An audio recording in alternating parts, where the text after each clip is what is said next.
Kibr ko'chalarga eng katta nomzodlardan biri, juda ham bir nafasingiz kuchli bo'l ekansa, chizi qayrab yuruvdingiz agar shu yerdan bo'lib qolsa, bosib yuboraman deb.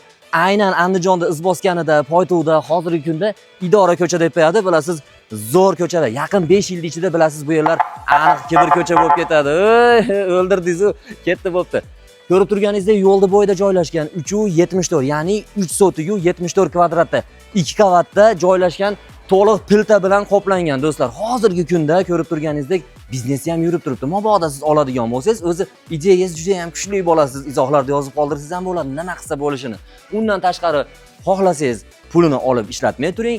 Mabodo ishlataman desangiz, o'zingiz chotki qilib bitta remont qilib yuborsangiz bo'ladi. Orqa tomonda ham qo'shimcha agarodlari bor.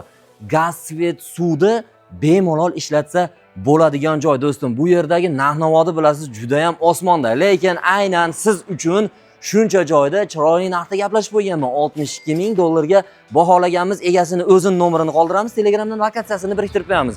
Aloqaga chiqib, bunday joyni sirazu bosib yormasangiz bo'lmaydi. Ertaga kibr ko'cha bo'lgandan keyin afsuslanib qolasiz. Bunaqa imkoniyatdan foydalanib qoling. Obuna bo'lishingizdan chiqmasa, undan tashqari do'stlarga maksimal jo'natib qo'yamiz. Yo'lni bo'yidan rosa sotilsa 1 yilda bir sotiladi.